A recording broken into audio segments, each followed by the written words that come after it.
Hello guys, welcome to another episode of Mind Over Matter with Sanket. In this episode, we'll be talking about the restless nature of our human mind and the ways in which you can deal with this restlessness. Now, as we've talked about in our previous videos, we generally have this feeling of emptiness and this compulsive need to do something or the other to fill this emptiness that we experience. In this episode, we're talking about this very restlessness that we feel, which might happen when we are not sure about what we want to do. This might either happen when we are too excited or when we have no motivation to do anything. Now, first of all, it is important to understand that the nature of the human mind itself is restless. This is to say that you always have thoughts moving in your head. And you might have also noticed how whenever you try to control your thoughts, you have a very difficult time. Because when you try to stop your thoughts, you get even more troubled by your thoughts and you start regretting because you get too indulged in your thoughts. So, what is the right way to face this? Whenever you feel this restlessness, there are a couple of things that you can choose to do. The first one is to simply observe the restless nature of your mind. If you are into transcendental meditation and if you have tried mantras, you might have experienced that as you chant your mantra, your thoughts slowly start disappearing because you're so focused on something, that is the mantra in that case, that you do not really have the time to think about other thoughts. On the contrary, if you try to focus on your thoughts and try to shove it away, and if you have a form of fight and resistance with your chattery mind, it'll turn out that the chattery mind will somehow win you over and you'll get too indulged in negative thoughts. Now, there are many people who are looking for solutions to pause the mind. They want the mind to be empty, but this is fundamentally flawed. This is because the nature of the mind is to be dynamic in its thoughts. And you cannot expect to have a full stop in your brain. This is basically like trying to go against nature. This is just like saying, "Oh my God, it's so hot today. I don't want the sun to be so hot."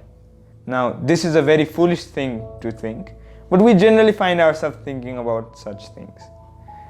However, what you can do is that even if there's scorching heat outside, you can stay under a shade.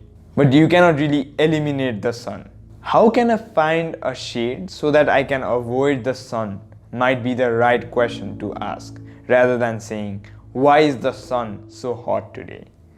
Now, in a similar manner, when we bring this analogy to your brain, you trying to avoid all your thoughts and expecting your mind to be empty is like expecting the scorching heat to go away by itself. But if you are to take some action, just like how you can go under a shade when it is too hot, on the scale of your mind, you can simply observe the restlessness. Just try it once.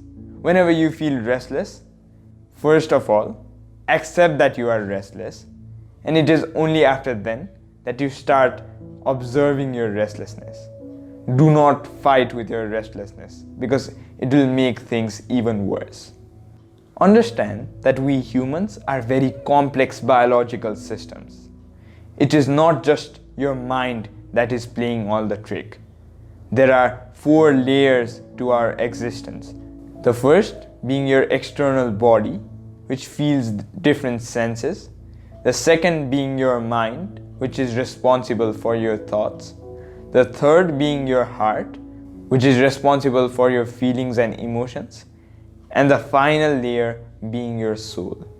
Now understand that the restlessness that you feel is due to a complex relation between these layers. Do not blame your mind entirely for the restlessness that you are feeling.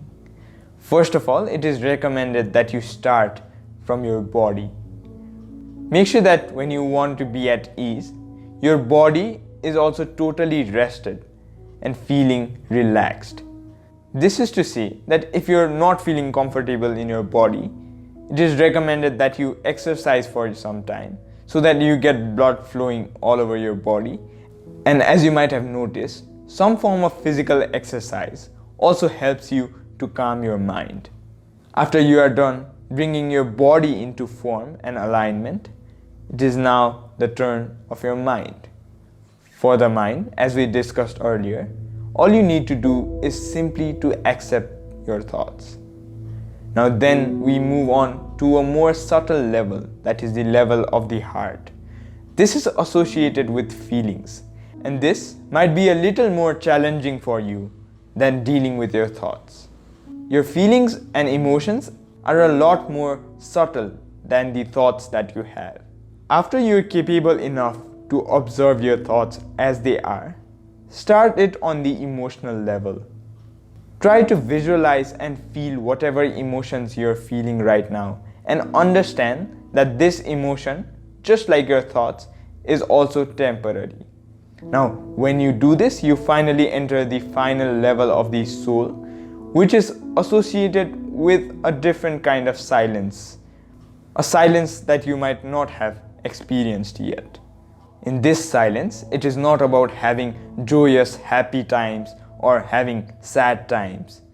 When you're so calm and responsive to your senses, you'll realize that your thoughts and even your emotions are temporary things, and that in actuality, all that exists is this long silence which connects you to the universal consciousness. We will be talking about each of these levels in details in our upcoming videos. Until then, do not forget to like this video and also to subscribe to our channel. Until next time.